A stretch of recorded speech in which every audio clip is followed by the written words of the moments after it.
الحمد لله نحمده ونستعينه ونستغفره ونؤمن به ونتوكل عليه ونعوذ بالله من شرور أنفسنا ومن سيئات أعمالنا من يهده الله فلا مضل له ومن يضلله فلا هادي له ونشهد أن لا إله إلا الله وحده لا شريك له ونشهد أن سيدنا وسندنا ونبينا ومولانا محمدا عبده ورسوله أما بعد فأعوذ بالله من الشيطان الرجيم بسم الله الرحمن الرحيم هو الذي أرسل رسوله بالهدى ودين الحق ليظهره على الدين كله ولو كره المشركون قال النبي صلى الله عليه وسلم إنما بعثت معلما آمنت بالله صدق الله العظيم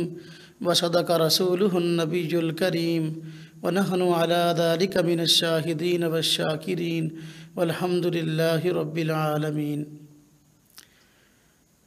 اللہ رب العزت نے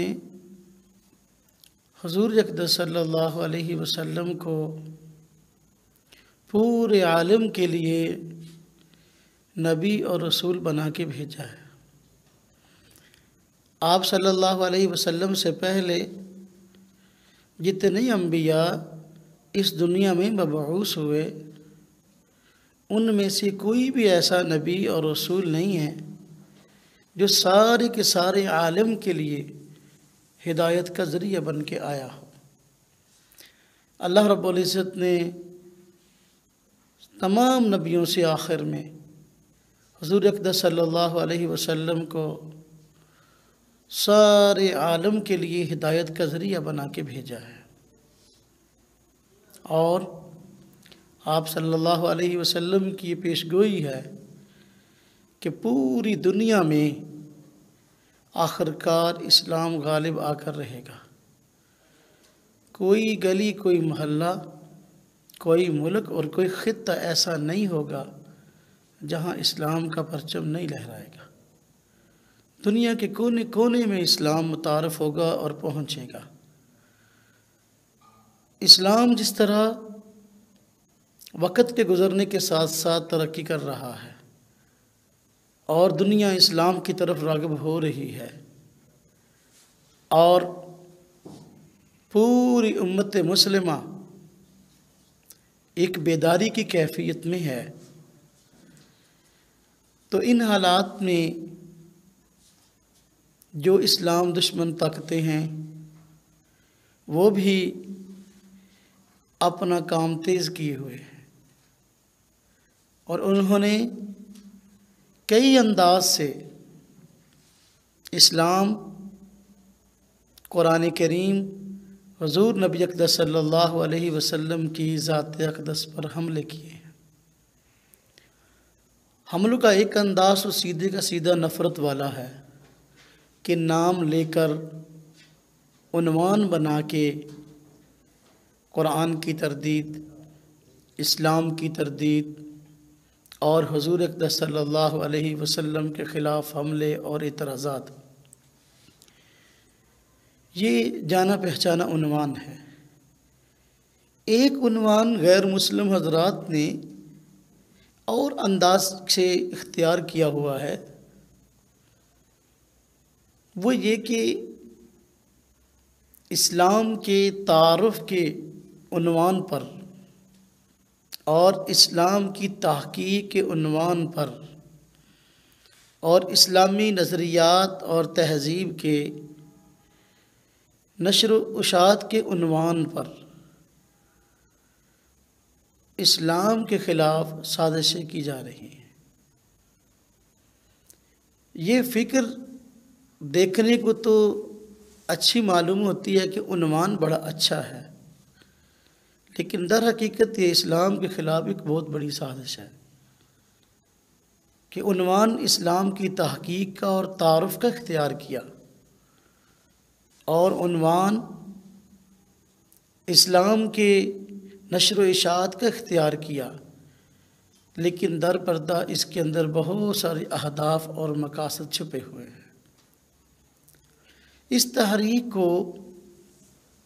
عام طور پر تحریک استشراق کہا جاتا ہے۔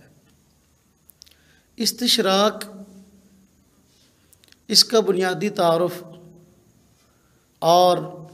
اس کے محرکات، اہداف اور اہم اعتراضات، اس موضوع پر آج ہم مختصر سی گفتگو کریں گے۔ عام لوگوں کو اس تحریک کا یا علم نہیں ہے یا ان کے اہداف کا علم نہیں ہے، جس کی وجہ سے بسا اوقات ان کے کام کو ایک اچھی نگاہ سے دیکھا جاتا ہے۔ استشراق عربی زبان میں باب استفعال سے ہے اور اس کا مادہ شین را کاف ہے، اور باب استفعال پہ کوئی فعل یا مصدر واقع ہو تو اس میں طلب کا معنی پایا جاتا ہے۔ تو استشراق کا معنی ہے مشرق شناسی۔ جو مغربی اقوام ہیں وہ مشرقی اقوام اور ان کے علوم اور تہذیبوں سے واقفیت حاصل کرنے کے لیے کوشاں ہیں۔ تو استشراق اس کا عنوان مشرق شناسی اور مستشرق اس دانشور یا اس مغربی مصنف کو کہا جاتا ہے کہ جو مشرق کی تہذیب، زبانوں اور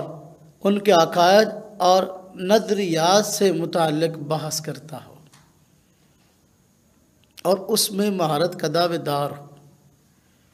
استشراق کا معنی مشرق شناسی۔ مستشرق اس شخص کو کہا جاتا ہے جو مغربی فکر کا حامل ہے اور اس کا ذوق اور شوق ہے کہ مشرقی زبانوں، تہذیبوں، عقائد، نظریات، ان کے علوم پر واقفیت حاصل کرے اور پھر اپنے مقاصد اور اپنے محرکات کے تحت اس کو استعمال کرے۔ اسے مستشرق کہا جاتا ہے۔ اسلام اور حضور اقدس صلی اللہ علیہ وسلم کی ذات اقدس، اللہ رب العزت نے جو آپ کو مقبولیت عطا کی،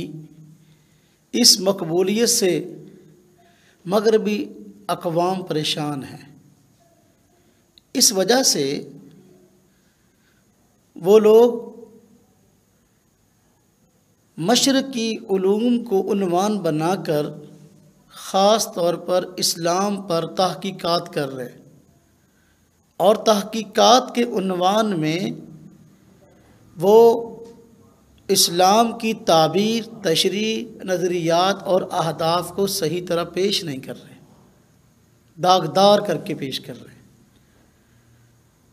اس لیے ضرورت اس بات کی ہے کہ جو لوگ مستشرقین ہیں اور اسلام پر تحقیقات کے عنوان سے کام کر رہے ہیں، ان کی تحریروں کو پڑھیں اور کما حق ہو ان کی تحریروں کو پڑھنے کے بعد ان لوگوں نے اسلام کو سمجھنے میں جو غلطی کی اور اسلام کے دوسروں کے سامنے تعارف کرانے میں جو غلطی کی، ہم اس غلطی کی اصلاح کریں۔ مستشرقین، ان کا موضوع مشرقی علوم ہے۔ مشرقی علوم، تہذیبیں، عقائد اور نظریات، اگرچہ ان کا موضوع اور بظاہر عنوان ہے، لیکن مشرق کے اندر صرف اسلام تو نہیں پایا جاتا۔ مشرقی ممالک کے اندر ہندو مت بھی موجود ہے،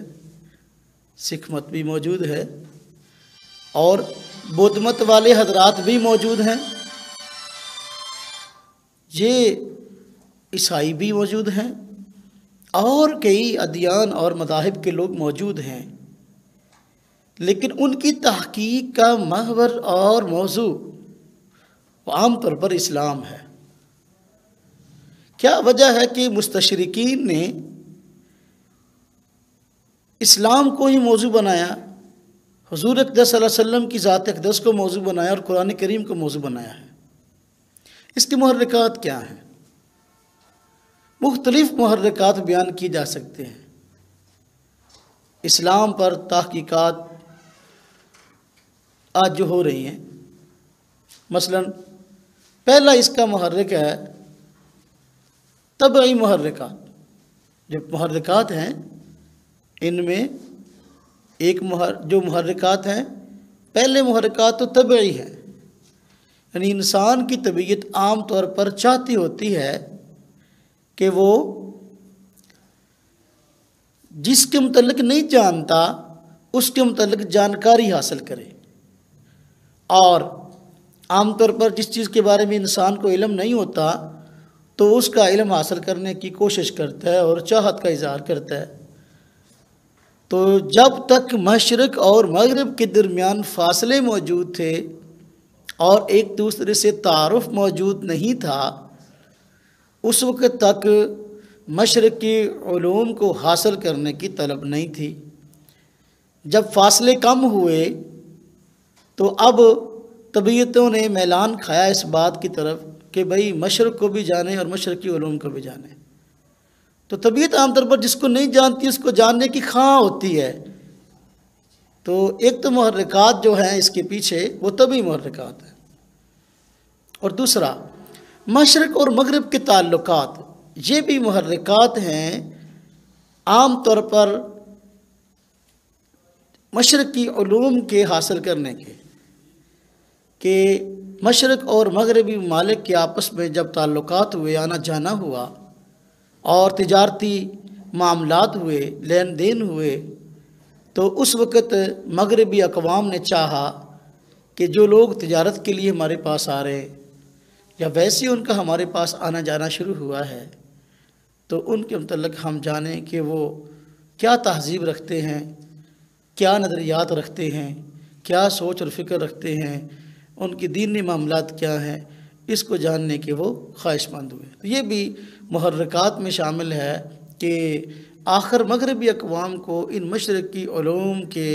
حاصل کرنے اور اس سے واقفیت کی وجہ کیا پیش آئی۔ اسی طرح اس کے کچھ دینی محرکات بھی ہیں کہ مغرب میں عام طور پر عیسائیت اور یہودیت ہے، تو عیسائی اور یہودی ظاہر بات ہے کہ ان کو پتہ اسلام اپنے وقت کے ساتھ ترقی کر رہا ہے، اور وہ لوگ یہ چیز برداشت نہیں کرتے، تو مذہبی محرکات ہیں اس کے پیچھے۔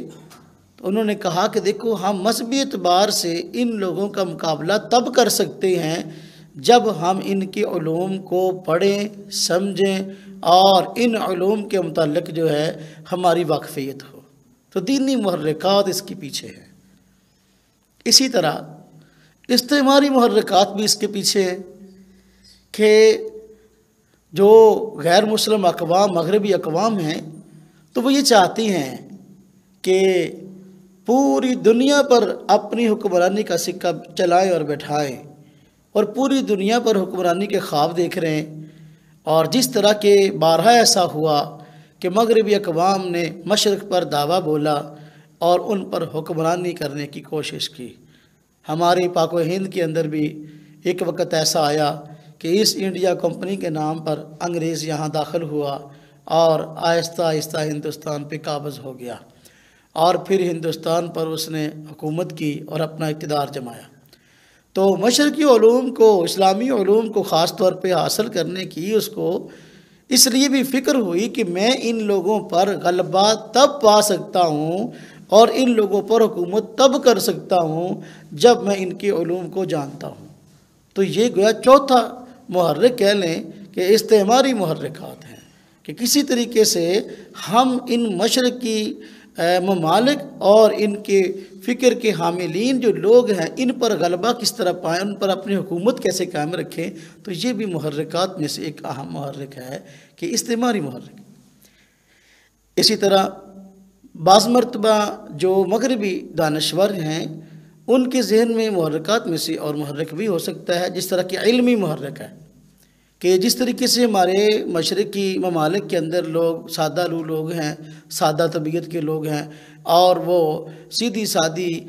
اچھی بات کے تلاش کرنے کے موقع میں ہوتے ہیں اور اس کی تحقیق میں ہوتے ہیں، اس طرح بعض مغربی ممالک میں بعض افراد ایسے ہیں کہ جنہوں نے یہ چاہا کہ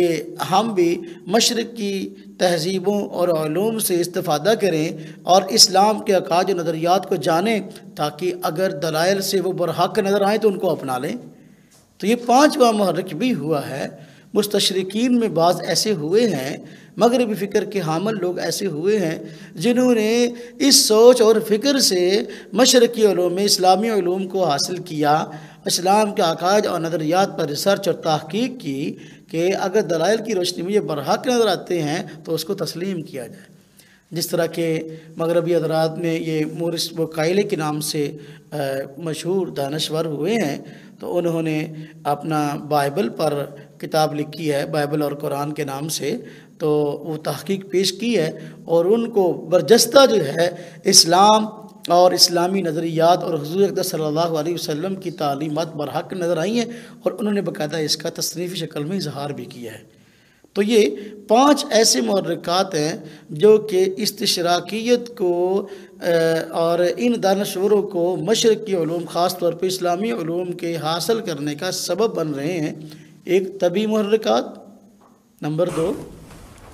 مغرب اور مشرق کے تعلقات، نمبر 3 استعماری محرکات کہ اپنی حکومت کس طرح ان پہ چلانی ہے، اور نمبر 4 کہ دینی محرکات جس طرح کہ میں نے عرض کیا، اور نمبر 5 ہے اس طرح علمی محرکات۔ تو یہ 5 قسم کے محرکات ہیں مستشرقین کے کہ اسلام کی طرف راغب ہوئے اور اسلامی علوم کی طرف راغب ہوئے اور انہوں نے اس پر تحقیقات کی ہیں۔ اب یہ محرکات ہیں اور اسباب ہیں جن کی وجہ سے وہ اسلامی علوم کی طرف متوجہ ہوئے ہیں۔ اب سوال ہے کہ اسلامی علوم کو حاصل کر کے اور اس پر تحقیق کر کے وہ کیا ہدف طے کرنا چاہتے ہیں، ان کے مقاصد کیا ہیں، اہداف کیا ہیں۔ وہ ہم 3 اہداف ذکر کر سکتے ہیں کہ 3 اہداف ایسے ہیں کہ جن کو سامنے رکھ کر مغربی دانشور مشرقی علوم خاص طور پہ اسلامی علوم کو حاصل کر رہے ہیں۔ پہلی وجہ یا پہلا اس کا ہدف جو ہے ان کا یہ ہے کہ غلبہ اسلام کے اندر رکاوٹیں پیش کرنا، کہ آپ کو پتہ ہے وقت گزرنے کے ساتھ ساتھ اسلام ترقی کر رہا ہے اور مغرب کے اندر ہر سال ہزاروں لوگ اسلام قبول کر رہے ہیں، اور یہ چیز ان کے لیے پریشان کن ہے کہ مسلمان دن بدن اسلام کو قبول کر رہے ہیں اور مسلمانوں کی تعداد بڑھ رہی ہے۔ تو وہ چاہتے ہیں کہ اسلامی علوم کا مطالعہ کریں، اسلامی عقائد و نظریات کو پڑھیں اور اس کے بعد غلبہ اسلام کے رستے میں رکاوٹ پیش کر سکیں۔ تو رکاوٹیں پیش کرنے، رکاوٹ کا ایک بڑا ایک کہہ لیں کہ ہدف ہے، اور اس کو اس چیز کے ذریعے حاصل کیا جا رہا ہے کہ اسلامی علوم کو حاصل کرو۔ اسی طرح عیسائیت کو پھیلانا یہ بڑا اہم مقصد ہے مستشرقین کا، کہ وہ نہیں چاہتے کہ اسلام ترقی کرے، وہ چاہتے ہیں کہ آج کی جو مزعومہ عیسائیت ہے، مسیحیت ہے، اس کو پوری دنیا میں جو ہے غلبہ نصیب ہو۔ اس کے لیے وہ کوشش کرتے، جس طرح کہ ہندوستان میں جب انگریز آیا تو نہ صرف یہ کہ وہ اپنا ہندوستان پہ قابض ہوا اور اس نے سیاسی غلبہ حاصل کیا، بلکہ اس کے ساتھ ساتھ دینی غلبے کے لیے بھی اس نے کوشش کی، اور بڑے بڑے پادری انگلینڈ وغیرہ سے بلائے گئے اور انہوں نے یہاں آ کر جو ہے عیسائیت پھیلانے کے لیے کوششیں کی ہیں۔ تو یہ گویا کہ دوسرا بڑا ہدف ہے جو استشراقیت اور مستشرقین کا بہت اہم ہدف ہے، تو اس کو سامنے رکھ کر وہ لوگ یہ کام کر رہے ہیں۔ اسی طریقے سے تیسرا ایک ہدف اور بھی ہے کہ جس طرح مسلمانوں میں الحمدللہ مثبت سوچ کے لوگوں کی کمی نہیں ہے، تو بعض لوگ ایسے ہیں جو مسیحی حضرات میں شامل ہیں لیکن مثبت سوچ کے حامل ہیں، وہ اسلامی علوم کو اس لیے پڑھتے ہیں یا اس پر اس لیے تحقیق کرتے ہیں کہ جو ہماری خامیاں ہیں کسی طریقے سے وہ دور ہو جائیں، اپنی مذہبی خامیوں کو تلاش کر کے ان کی اصلاح کی کوشش کرتے ہیں۔ ایسے بھی بعض حضرات مغربی دانشور گزرے ہیں، تو یہ 3 اہداف ہو سکتے ہیں۔ تو اس میں جس طرح کہ دیکھیں اصلاح کی بات ہے، عیسائیوں کے 2 بڑے جو ہے وہ فرقے ہیں، ان میں ایک بڑا فرقہ جو شمار ہوتا ہے وہ رومن کیتھولک ہے، اور دوسرا بڑا فرقہ جو ہے وہ پروٹسٹنٹ ہے۔ پروٹسٹنٹ جو فرقہ ہے اس کے جو بانی ہے نا پروٹسٹنٹ کے، رومن کیتھولک ہے، اپنا وہ مارٹن لوتھر کے نام سے ایک مسیحی آدمیوں میں ایک شخص ہوا ہے، تو اس نے جو رومن کیتھولک کے اپنا خد و خال تھے اور اس کا جو نظام تھا، اور پوپ کی جو ایک مذہبی ایک اٹھان تھی، اور گویا وہ اپنا عیسائیوں کو خدا بنا ہوا تھا، تو اس کی بعض جو نازیبا جو ہے وہ حرکات اور پاپ کی جو ہے وہ غلط روشیں اس کی اصلاح کرنے کی کوشش کی، تو یہی وجہ کہ ایک مستقل فرقہ پھر جو ہے ان کے اندر وجود میں آ گیا اپنا پروٹسٹنٹ کے نام سے، اور اس نے پوپ کی جی بھر کر جو ہے مخالفت کی، اور بہت بڑے بڑے ایسے کام جو آج کی عیسائیت میں بھی شامل نہیں تھے، پوپ نے اپنی مرضی سے وہ باتیں اس میں شامل کر دی۔ تو اس وجہ سے مارٹن لوتھر نے اصلاح کی کوشش کرتے ہوئے جو ہے ان لوگوں میں بہت ساری باتیں جو رائے تھی ان کو ختم کرنے کی کوشش کی، حتیٰ کہ بعض کتابیں ایسی تھیں جو الہامی ان کے مسیحیوں آج کی مسیحیوں کے ہاں بھی الہامی نہیں تھی، وہ الہامی جو ہے وہ سمجھ کر بائبل کے اندر ڈال دی گئی تھی۔ وہ کتابیں بھی جو ہے مارٹن لوتھر نے اپنی بائبل شائع کی اور اس کے اندر سے وہ کتابیں جو ہے نکلوائیں۔ یہی وجہ ہے کہ جو پرانے مسیحی حضرات تھے رومن کیتھولک سے تعلق رکھنے والے، تو انہوں نے مارٹن لوتھر پر یہ اعتراض جو ہے وہ کیا کہ مارٹن لوتھر جو ہے اپنا اس کا یہ چاہتا ہے کہ مسیحیت کو ختم کر کے لوگوں کو مسلمان بنائے، تو یہ مسیحیت کا پرچار نہیں چاہتا بلکہ اسلام کا پرچار چاہتا ہے۔ حالانکہ جو ہے جو آج پروٹسٹنٹ فرقے کی عقائد نظریات ہیں اس کا بھی اسلام سے دور سے تعلق نہیں ہے، لیکن بظاہر اس نے جب دیکھا کہ رومن کیتھولک میں پاپ نے دین کو اس قدر بدل دیا ہے کہ وہ باتیں نہ صرف یہ کہ دین عیسوی خلاف ہیں بلکہ جو ہے وہ عقل کے بھی خلاف ہیں، اور لوگوں کو اپنے شکنجے میں جکڑ دیا، تو اس نے آزاد کرانے کے لیے بعض ایسی چیزوں کی اصلاح کی ہے، وگرنہ پروٹسٹنٹ کے عقائد نظریات کا بھی اسلام سے کوئی تعلق نہیں ہے۔ لیکن اس نے باہر کیف اسلام کا مطالعہ کیا، اور اسلام کا مطالعہ کرنے کے بعد کچھ اس کو سوجھ بوجھ جو ہے وہ حاصل ہوئی، اور کچھ چیزوں کی اس نے اصلاح کی ہے۔ باہر کیف استشراق اور مستشرقین ان کا جو اہداف میں سے جو بنیادی ہدف ہے وہ اسلام کو سمجھنا، اور اسلام کو سمجھنے کے بعد اس پر لکھنا۔ جب لکھنے بیٹھتے ہیں تو پھر اپنے اہداف کو حاصل کرتے ہیں، تو ان کا مقصد بنیادی یہی ہے، ہدف یہی ہے کہ کسی طریقے سے اسلام کو ہم دوسروں کے سامنے داغدار کر کے پیش کریں۔ لوگ جب اسلام کو پڑھیں تو ان کے دل میں اسلام کی حقانیت نہ بیٹھے بلکہ اسلام کے بارے میں کچھ بات بیٹھ جائیں، اور وہ اپنے پرانے دین پر پکے رہیں، اسلام کی طرف رغبت اختیار نہ کریں۔ اس لیے مستشرقین نے تحقیقات کے نام سے، مشرق شناسی کے نام سے جو ہے جو کتابیں لکھی ہیں، قرآن کریم کی اوپر تحقیقات کی ہیں، احادیث پر تحقیقات کی ہیں، فقہی مسائل پر تحقیقات کی ہیں، اسلامی تاریخ پر تحقیقات کی ہیں، تو اس میں جب قرآن کریم پر تحقیقات کرنے بیٹھے ہیں یا قرآنی علوم کی تشریح کرنے کے لیے بیٹھے ہیں تو اب قرآن پر اعتراضات کیے ہیں۔ جب سیرت پر تحقیق کرنے بیٹھے ہیں تو اب حضور اقدس صلی اللہ علیہ وسلم کی سیرت طیبہ پر اعتراضات کیے ہیں۔ جب تاریخ اسلامی پر تحقیق کرنے بیٹھے اور لکھنے بیٹھے تاریخ اسلام کو، تو تاریخ اسلام پر اعتراضات کیے ہیں۔ جب فقہ پر بات آئی ہے اور اصول فقہ پر بات آئی ہے اور بحثیت قانون اس کو متعارف کرانے لگے ہیں، تو اس وقت انہوں نے فقہ اور اصول فقہ پر اعتراضات کیے ہیں۔ جس طرح کہ میرے پاس ایک کتاب ہے، یہی مستشرق جوزف شناخت کی ہے، ترجمہ کے ساتھ شائع ہوئی ہے، اس کا نام قانون اسلامی کے منابع ہے، اور اس کتاب کے اندر جو ہے اس نے مستشرق جوزف نے فقہ اسلامی کا اور اپنا اس کے اصول اور احادیث پر استدلال کے حوالے سے اس نے جو ہے تحقیق کی ہے، لیکن اس نے جگہ جگہ پر جو ہے اس موضوع پر جو ہے اس نے غلط انداز سے فقہ اور اصول فقہ کی جو ہے اس نے ترجمانی کی ہے۔ یعنی مطلب یہ کہ اصول فقہ کو صحیح طرح پیش نہیں کیا، اور فقہی مسائل کا جو ہے استخراج ہے وہ صحیح طریقے سے نہیں کیا، بلکہ آدمی پڑھتا ہے تو اس کے دل میں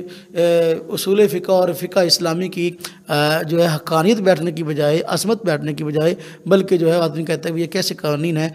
جو کہیں کچھ اور کہیں کچھ ہے۔ تو مستشرقین کا مقصد اصل میں اسلام کے نام پر تالیفات کر کے، کتابیں لکھ کر جو ہے اسلام کو مشکوک انداز میں پیش کرنا ہے۔ تو آج اگر ہم غور کریں تو جو کتابیں مستشرقین کی ہمارے یہاں ملتی ہیں، ان کتابوں میں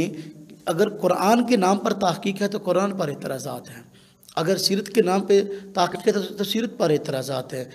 تاریخ اسلام کے نام پہ تحقیق ہے یا کتاب تصنیف ہے تو تاریخ اسلام پر اعتراضات ہیں، اور فقہ اور اصول فقہ کے نام پہ اگر جو ہے تصنیفات ہیں تو اس پر اعتراضات ضمن کے اندر انہوں نے اپنے ڈال دیے ہیں۔ تو یہ بہت بڑی خطرناک چیز ہے کہ مغرب میں اسلام پہنچ رہا ہے، اور اسلامی علوم بھی جو ہے صحیح طریقے سے پہنچانے ہماری ذمہ داری ہے۔ ہمیں چاہیے کہ ہم مغربی ممالک کے اندر قرآنی اور حدیث اور فقہی علوم کو پہنچائیں اور صحیح طرح پہنچائیں۔ اب دیکھیے میں بطور مثال کے چند کی اعتراضات ذکر کرتا ہوں جو مستشرقین نے قرآن پر کیے ہیں، اور جو حضور اقدس صلی اللہ علیہ وسلم کی سیرت طیبہ پر کیے ہیں یا اسلام پر کیے ہیں۔ مثلا قرآن میں اب جن انہوں نے مستشرقین نے قرآن پر تحقیقات کی ہیں تو انہوں نے قرآن کریم پر تحقیق کے ضمن میں، قرآنی علوم کی تصنیف کے ضمن میں قرآن پر اعتراضات کیے۔ مثلا بہت سارے مستشرقین ایسے ہیں جنہوں نے قرآن پر کام کیا ہے، تو قرآن کریم پر اب جو ہے وہ لکھتے وقت انہوں نے سب سے پہلی بات ہی اسلام کے اور قرآن کریم کی حقانیت کے خلاف کی ہے کہ ہم سب کا یہ عقیدہ اور نظریہ ہے مسلمانوں کا کہ قرآن کریم یہ اللہ تعالیٰ کا کلام ہے اور حضور اقدس صلی اللہ علیہ وسلم پر نازل ہوا ہے۔ تو جس طریقے سے باقی کتابیں اور صحائف اللہ رب العزت نے وقت کے انبیاء اور رسول پر نازل کی تھی، تو حضور اقدس صلی اللہ علیہ وسلم پر قرآن کریم کو نازل کیا۔ تو قرآن کریم جو حضور اقدس صلی اللہ علیہ وسلم کا ذاتی کلام نہیں ہے، بلکہ یہ رب تعالیٰ کا کلام ہے جو اللہ رب العزت نے حضور اقدس صلی اللہ علیہ وسلم پر حضرت جبریل کے واسطے سے نازل کیا ہے اور تمام عالم کی ہدایت کے لیے ہے۔ لیکن مستشرقین جب اس پر تحقیق کرنے بیٹھے ہیں یا قرآنی علوم پر لکھنے بیٹھے ہیں تو پہلا اعتراض یہ جڑ دیا کہ یہ اللہ رب العزت کا قرآن نہیں ہے، اللہ رب کا کلام نہیں ہے، بلکہ جو ہے حضور اقدس صلی اللہ علیہ وسلم کا کلام ہے، اور خود آپ اس کو بنایا کرتے تھے۔ اور ایک مستشرق نے یہاں تک لکھا کہ حضور اقدس صلی اللہ علیہ وسلم عیسائیت اور یہودیت کے متعلق تو معلومات پہلے رکھتے تھے، لیکن جو ہے جب انہوں نے یہ کلام بنایا تو بھولے پن سے اس کو اپنا کلام سمجھنے کی بجائے حضور اقدس صلی اللہ علیہ وسلم نے اللہ پاک کا کلام جو ہے بنا کر شو کیا، اور بھولے پن سے۔ اب بھولا پن حضور کا تو نہیں تھا، اور نہ یہ بھولے پن سے بات کر رہا ہے، یہ تو ایک شیطنت ہے نا کہ کلام اللہ کا ہے اور حضور اقدس صلی اللہ علیہ وسلم جو ہے اللہ کے کلام کو پیش کر رہے ہیں اور اللہ کا کلام بنا کر پیش کر رہے ہیں کہ یہ اللہ پاک کا کلام ہے، میرا نہیں۔ تو جو احادیث طیبہ ہیں وہ حضور اقدس صلی اللہ علیہ وسلم کے الفاظ ہوتے تھے، اور معنی مفاہیم اگرچہ اللہ پاک کی طرف سے ہوتے تھے۔ ما ينطق عن الهوى إن هو إلا وحي يوحى، ہم کہتے ہیں وہی دو طرح کی ہے، بعض وہی ایسی ہے کہ جس کے الفاظ اور معنی دونوں رب تعالیٰ کی طرف سے ہے، جس طرح قرآن کریم ہے۔ دوسری وہی وہ ہے جس کے مفاہیم معنی تو اللہ پاک کی طرف سے، الفاظ حضور صلی اللہ علیہ وسلم کی طرف سے ہوتے تھے۔ پہلا اعتراض گویا کہ اس نے جڑ دیا کہ اب کتاب تو قرآنی علوم پر ہے، لیکن اعتراض یہ کیا کہ یہ اللہ تعالیٰ کا کلام نہیں ہے، جبکہ یہ اعتراض تو مشرکین مکہ کو بھی ہوا تھا۔ قرآن کریم نے اس کا بڑی تفصیل کے ساتھ جواب دیا ہے۔ اب قرآن کریم کے اندر 114 صورتیں ہیں، اللہ رب العزت نے مشرکین مکہ کو بڑا زبردست انداز سے اس کا جواب دیا ہے۔ جب مشرکین مکہ نے کہا یہ قرآن جو ہے حضور اقدس صلی اللہ علیہ وسلم کا بنایا ہوا ہے، اللہ پاک کا کلام نہیں ہے، تو اللہ پاک نے فرمایا اچھا اگر ایسی بات ہے تو پھر تم اس کی مثل پیش کرو۔ لیکن ساتھ اللہ پاک نے فرما بھی دیا لا یاتون بمثلی، کبھی بھی ایسا مستقبل میں نہیں ہوگا کہ مشرکین مکہ جو ہے اس کی مثل پیش کر سکیں۔ اب مشرکین مکہ عرب کے ماہر لوگ تھے، عربی زبان جانتے تھے، اور فی البدیہہ جو ہے وہ اشعار کی صورت کے اندر جو ہے اتنے لمبے لمبے کلام پر قدرت رکھتے تھے کہ عام طور پر جو ہے دوسرے لوگ اتنے قادر نہیں تھے۔ تو اس کے باوجود کہ عربی کے ماہر تھے وہ یہ کہا کرتے تھے کہ حضور صلی اللہ علیہ وسلم کا اپنا کلام اللہ کلام نہیں ہے، لیکن قرآن کریم جیسا قرآن پیش نہیں کر سکے۔ اللہ رب العزت نے قرآن کریم کے اندر پھر مشرکین مکہ کے اعتراض کا جواب دینے کے لیے اور ان کو لاجواب کرنے کے لیے انداز اختیار فرمایا کہ دیکھو قرآن کریم میں تو صورتیں بہت ہیں، تم قرآن کریم جیسی 10 صورتیں بنا کے پیش کرو۔ اگر یہ قرآن اللہ کا کلام نہیں ہے، ہاں جی، فاتو بعشر سور مثلی، فرمایا 10 صورتیں بنا کے دکھاؤ۔ مشرکین مکہ باوجود کوشش کے، باوجود محنت کے، رات کو اکٹھے ہو کے بیٹھتے اور قرآن کریم کے مقابلہ کے اندر جو ہے کلام بنانے کی کوشش کرتے، لیکن جب باوجود کوشش کے نہ بنا سکے تو 10 صورتیں بھی ان کے بس میں نہ تھی۔ اللہ رب العزت نے ان لوگوں کو مزید چیلنج کرتے ہوئے بڑی زبردست بات ارشاد فرمائی، فرمایا وَإِن كُنتُمْ فِي رَيْبٍ مِّمَّا نَزَّلْنَا عَلَىٰ عَبْدِنَا فَأْتُوا بِسُورَةٍ مِّن مِّثْلِهِ، فرمایا اگر تم کو شک ہے اس کلام کے بارے میں جو ہم نے اپنے بندے حضرت محمد صلی اللہ علیہ وسلم پر نازل کیا، فَأْتُوا بِسُورَةٍ مِّن مِّثْلِهِ، اب نہ پورا قرآن پیش کرو، نہ 10 صورتیں پیش کرو، ایک صورت بنا کے پیش کرو۔ اور ساتھ اللہ پاک فرمایا وَادْعُوا شُهَدَاءَكُم مِّن دُونِ اللَّهِ، اللہ کے علاوہ جن کی تم عبادت کرتے ہو اور ان کو بڑا کارساز سمجھتے ہو ان کو بھی ساتھ ملا لو۔ وَادْعُوا شُهَدَاءَكُم مِّن دُونِ اللَّهِ إِن كُنتُمْ صَادِقِينَ، اگر تم سچے ہو۔ لیکن ساتھ فرما دیا فَإِن لَّمْ تَفْعَلُوا، اگر تم ایسا نہ کر سکو، اور مستقبل کی پیشگوئی فرما دی وَلَن تَفْعَلُوا، اور مستقبل میں تم کبھی ایسا کر ہی نہیں سکتے، یعنی قرآن کریم جیسے ایک صورت نہیں بنا سکتے۔ اور فرمایا فَإِن لَّمْ تَفْعَلُوا وَلَن تَفْعَلُوا فَاتَّقُوا النَّارَ الَّتِي وَقُودُهَا النَّاسُ وَالْحِجَارَةُ، پھر اس آگ سے ڈرو جس کا ایندھن انسان اور پتھر ہے۔ تب دیکھو قرآن کریم نے کیسے زبردست انداز سے جو ہے وہ حقانیت کو بیان کیا اور یہ ثابت کیا اللہ رب العزت نے کہ یہ میرا کلام ہے، حضور اکرم صلی اللہ علیہ وسلم کا بنایا ہوا کلام نہیں ہے۔ اب مستشرق جب یہ قرآن علوم پر محنت کرنے بیٹھا اور کتاب لکھنے بیٹھا تو اس نے پہلا اعتراض یہ جڑ دیا کہ یہ حضور اکرم صلی اللہ علیہ وسلم کا کلام نہیں ہے، بلکہ اللہ پاک کلام نہیں ہے، بلکہ حضور نبی پاک صلی اللہ علیہ وسلم اسے خود بنا لیتے تھے۔ تو یہ ایسا پھس پھسا اعتراض ہے، قرآن کریم نے اس کا ایسا زبردست جواب دیا ہے کہ آج تک جو ہے کوئی آدمی اس کا جواب نہیں دے سکا، اس چیلنج کا۔ قرآن کریم نے یہ چیلنج صرف مشرکین مکہ کو نہیں کیا تھا، قرآن کریم نے یہ چیلنج اپنے مخالفین کو کیا ہے کہ بھئی اگر تم قرآن کریم کے مخالف اور کہتے کہ یہ اللہ کا کلام نہیں ہے تو تم مل کر جو ہے ایک صورت بنا کے دکھا دو۔ آپ دیکھو مشرکین مکہ نہیں بنا سکے ایک صورت بھی، حتیٰ کہ لڑنے مرنے پہ اتر آئے۔ ہاں جی، حضور اکرم صلی اللہ علیہ وسلم کی 23 سالہ زندگی جو ہے جنگوں میں گزری۔ اب کیا دلیل سے بات پیش کرنا جو ہے یہ آسان تھا، یہ لڑنا مرنا آسان تھا؟ مشرکین مکہ کو پتہ تھا کہ ہم دلیل سے بات نہیں کر سکتے، قرآن کا مقابلہ نہیں کر سکتے، اس لیے جو ہے کبھی بدر، کبھی احد اور کبھی خندق، یہ سارے معاملات پیش آئے ہیں۔ تو وہ چیلنج جو قرآن نے 14 سال پہلے کیا تھا وہ آج بھی باقی ہے۔ اگر آج کوئی آدمی کہتا ہے کہ یہ قرآن کریم حضور اکرم صلی اللہ علیہ وسلم کا بنایا ہوا کلام ہے، اللہ پاک کا کلام نہیں ہے، اس کو آج بھی یہ چیلنج باقی ہے۔ وہ کوئی بھی دنیا کا مستشرق ہو یا اسلام مخالف ہو، اگر وہ قرآن کریم کا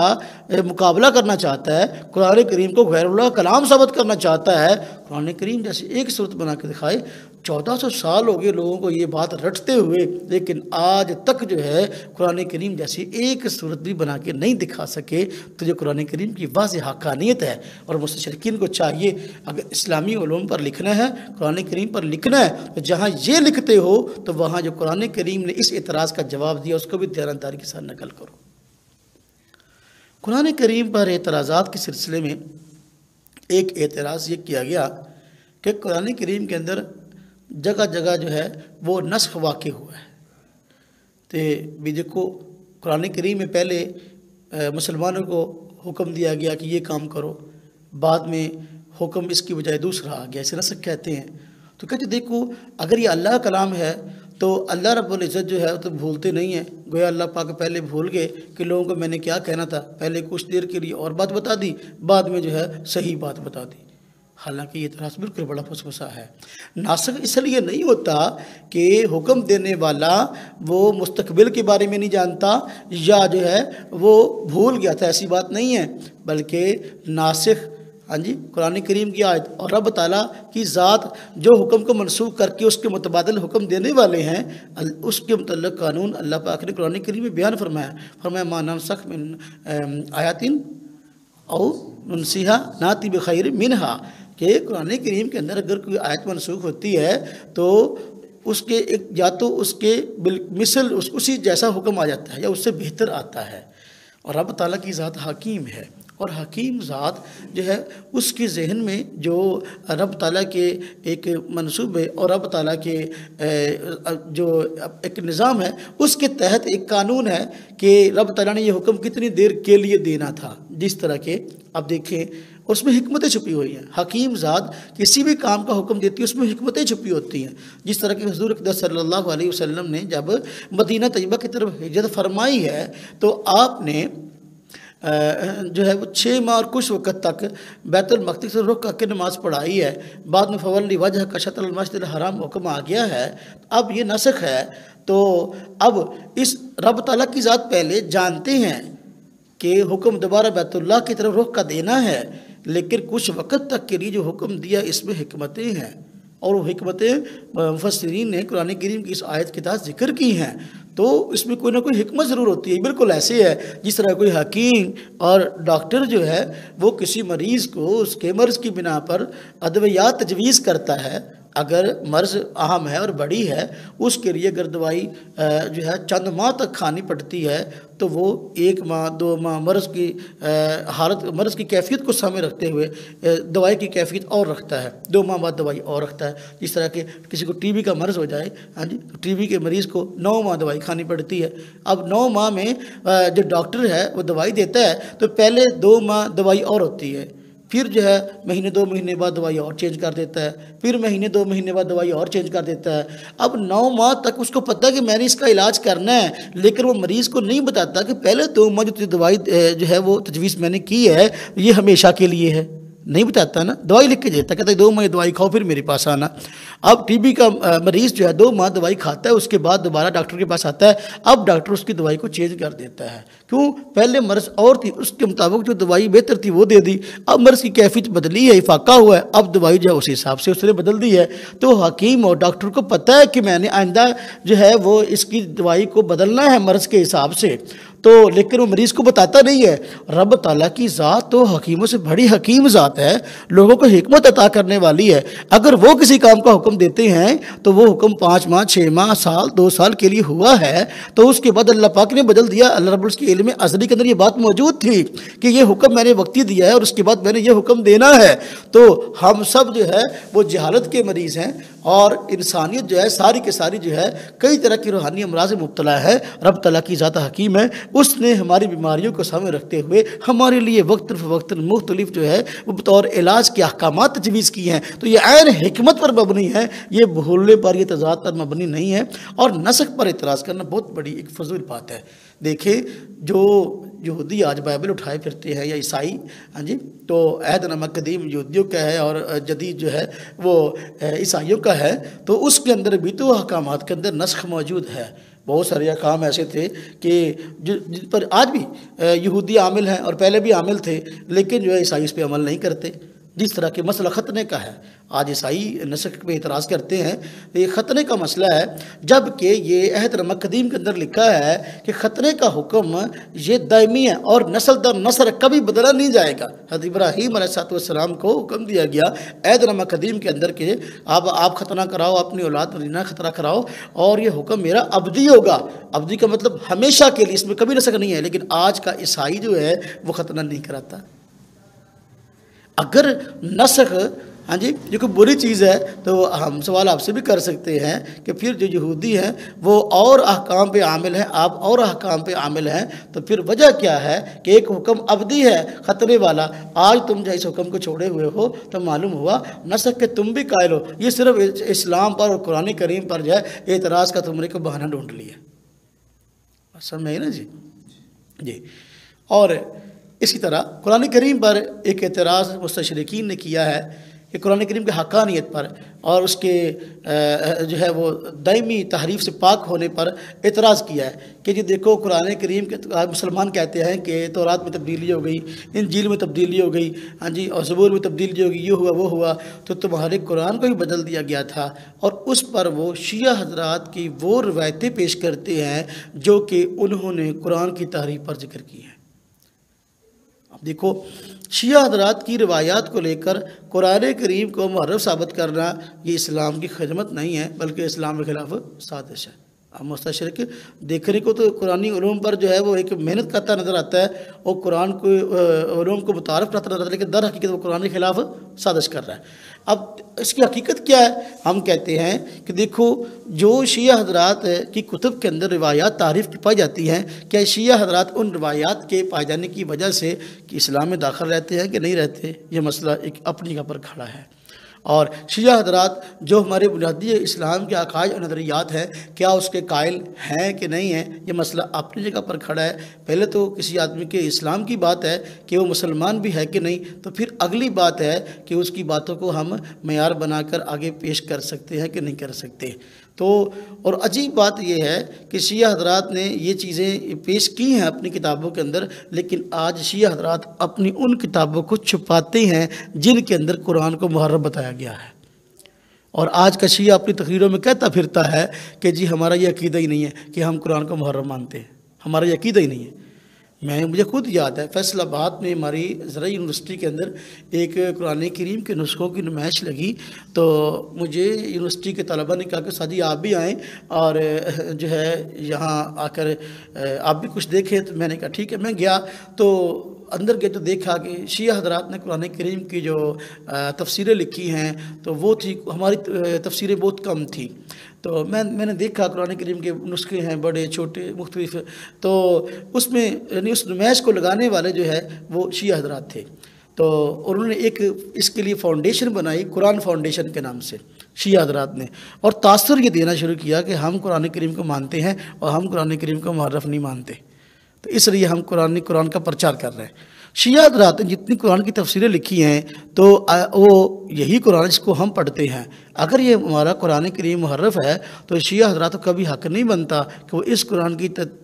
تفسیر لکھیں جس کو وہ محرم مانتا ہے۔ تو شیعہ حضرات نے بھی آج گویا اپنے اس اعتراض کو واپس لینے کی کوشش کی ہے اور اپنے اب تلک یہ شو کیا ہے کہ ہم جو ہے قرآن کریم کو محرف نہیں مانتے بلکہ جو ہے قرآن کریم کو تحریف سے پاک کتاب تسلیم کرتے ہیں۔ اور دیکھو بات یہ ہے کہ جب ایک آدمی بنیادی نظریاتی اسلام کے خلاف رکھتا ہے تو اس کی باتوں کو سامنے رکھ کر جو ہے اعتراض نہیں ہو سکتا، لیکن اگر اعتراض کرتے ہیں ہم کہتے ہیں دیکھو قرآن کریم کی حقانیت کی سب سے بڑی دلیل اللہ پاک نے قرآن کریم فرماتا ہے اِنَّا نَحْنُ نَزَّلْنَا الذِّكْرَ وَإِنَّا لَهُ لَحَافِظُونَ، کہ اللہ پاک فرماتے ہیں ہم نے ہی اس قرآن کریم کو نازل کیا۔ ذکر ہاں جی قرآن کریم ہے، فرمایا ہم نے اس کو نازل کیا اور ہم ہی اس کی حفاظت کریں گے۔ اگر قرآن کریم محرف ہوتا تو اس کی حفاظت کا غائبانہ انتظام نہ ہوتا۔ اللہ رب العزت نے اس کی حفاظت کا ایسا غائبانہ انتظام فرمایا۔ دنیا کے اندر اس وقت کئی ادیان پائے جاتے ہیں، ان کی مقدس کتابیں پائی جاتی ہیں، کسی بھی ادیان میں سے دین کی بنیادی کتاب ایسی نہیں ہے کہ اس کی حفاظت کا ایسا انتظام ہوا۔ قرآن کریم کی حفاظت کا اللہ پاک نے غیبانہ انتظام یہ فرمایا کہ قرآن کریم کے ہر دور کے اندر ہزاروں کی تعداد کے اندر حافظ رہے ہیں، قرآن کریم کے ہر دور کے اندر حافظ رہے ہیں۔ ہاں جی دنیا کی کسی کتاب کے بھی بطور نمونے کے ایک حافظ کو پیش کرنا بھی مشکل ہے۔ اب دیکھو جو بائبل آج عیسائی حضرات لیے پھرتے ہیں، یا یہودی حضرات جو تورات لیے پھرتے ہیں، یا اور ادیان کے ماننے والے، گیتا کے ماننے والے یہاں موجود ہیں، گرنتھ کے ماننے والے یہاں موجود ہیں، کوئی بھی آدمی اپنی کتاب کو، بنیادی کتاب کو جو ہے وہ پیش نہیں کر سکتا کہ اس کا کوئی نہ کوئی حافظ موجود ہے، جب قرآن کریم کے جو ہے نا ہر سال میں ہاں جی ہزاروں حافظ بن رہے ہیں اور لاکھوں کی تعداد میں الحمدللہ حافظ موجود ہیں۔ جس طرح کہ ہمارا وفاق المدارس العربیہ جو امتحانی سسٹم کا ایک مرکز ہے اور ہماری جماعت تنظیم ہے، اس کے تحت جو ہے پچھلے سال جو ہے 70,000 حافظوں نے قرآن کریم کا ایک سال کے اندر جو ہے امتحان دیا حفظ کر کے۔ تو یہ قرآن کریم کی حقانیت کتنی واضح دلیل ہے۔ تو اپنا مستشرقین کو چاہیے اگر وہ قرآن کریم پر کوئی بات کرتے ہیں تو ان کو چاہیے کہ یہ چیز بھی ذہن میں رکھیں، اگر قرآن کریم پر تحقیق کر رہے، تحقیق یک طرفہ تحقیق کو نہیں کہتے یا ایسی تحقیق کو نہیں کہتے جو صرف اعتراض پہ مبنی ہو، بلکہ اگر آپ تحقیق کر رہے ہیں تو تحقیق کا دیانتدارانہ معیار یہ ہے کہ جو جوابات ہم نے دیے ان کو بھی ساتھ نقل کرو، لیکن ان جوابات کو مستشرقین نقل نہیں کرتے۔ تو ہر سال ہمارے وفاق وفاق المدارس العربیہ، جو مدارس کا وفاق ہے، اس کے تحت ہزاروں حفاظ کرام قرآن کریم کا جو ہے وہ حفظ کر کے امتحان دیتے ہیں۔ تو یہ قرآن کریم کی حفاظ کا ایسا غیبانہ نظام ہے کہ دنیا کی کسی کتاب کا بھی ایسا سسٹم موجود نہیں ہے۔ یہ قرآن کریم کی حقانیت کی اور اس کے تعریف سے پاک ہونے کی بڑی واضح دلیل ہے۔ اسی طرح مستشرقین مکہ نے حضور اقدس صلی اللہ علیہ وسلم کی مبارک سیرت پر اعتراضات کیے ہیں۔ اعتراضات میں مثلا ایک معروف مستشرقین کا اعتراض ہے تعدد ازواج کے حوالے سے، کہ دیکھو حضور وہ نعوذ باللہ من ذالک جو انداز اختیار کرتے ہیں کہ حضور صلی اللہ علیہ وسلم نے اپنی جنسی تسکین کے لیے کئی خواتین اپنے پاس رکھی ہوئی تھیں، تو حضور اکرم صلی اللہ علیہ وسلم کے متعلق تاثر یہ دیتے ہیں کہ آپ صلی اللہ علیہ وسلم بہت بڑے جو ہے وہ شہوت پرست آدمی تھے، نعوذ باللہ من ذالک۔ حالانکہ یہ بات تحقیق سے بالکل ہی دور ہے۔ ایک ہے کہ حضور صلی اللہ علیہ وسلم کی شان شان نہیں ہے، اور دوسرا تحقیق سے بڑی دور ہے۔ حضور صلی اللہ علیہ وسلم نے بلا شبہ جو ہے شادیاں کی ہیں، ایک سے زیادہ شادیاں یہ حضور صلی اللہ علیہ وسلم نے کی ہیں، لیکن اس کے تحت حکمت اور اس کے تحت معاملات تفصیلات کیا ہیں ان کو مستشرقین نقل نہیں کرتے، یہ بددیانتی ہے۔ جس طرح کہ اب دیکھیں حضور صلی اللہ علیہ وسلم نے جو شادیاں کی ہیں ان میں اگر غور کریں تو آپ نے پہلی شادی حضرت خدیجہ رضی اللہ تعالیٰ عنہا سے کی ہے، اور جب آپ سے شادی ہوئی ہے تو حضور پاک صلی اللہ علیہ وسلم کی عمر مبارک 25 سال تھی۔ آپ 25 سال کے گھبرو خوبصورت نوجوان تھے، اور حضرت خدیجہ رضی اللہ تعالیٰ عنہ 40 سال کی خاتون تھی، جو کہتے ہیں شہوت پرستی۔ اگر حضور پاک صلی اللہ علیہ وسلم جو ہے شہوت پرست آدمی ہوتے تو آپ خوبصورت گھبرو جوان تھے، اور اعلان نبوت سے پہلے مشرکین مکہ صادق اور امین کہتے تھے، آپ پر اتنا اعتماد کرتے تھے کہ جس کی حد نہیں ہے، تو اگر آپ شہوت پرست ہوتے تو نوجوان لڑکیوں سے شادیاں کرتے۔ لیکن آپ نے 25 سال کی عمر میں اس کے کہ آپ جوان تھے، اس خاتون سے شادی کی ہے جس کا پہلے 2 مرتبہ خامد فوت ہو چکا ہے، تیسری شادی ہے ان کی، اور عمر بھی حضور پاک صلی اللہ علیہ وسلم سے 15 سال زیادہ، بوڑھی خاتون شادی کر رہے ہیں، اور اپنی ساری جوانی حضور نبی پاک صلی اللہ علیہ وسلم نے حضرت خدیجہ کے ساتھ گزار دی ہے۔ 50 سال کی عمر تک حضرت خدیجہ کے ساتھ رہے ہیں۔ حضرت خدیجہ رضی اللہ تعالیٰ عنہ فوت ہو گئی ہیں، اب شادیاں اور کی ہیں۔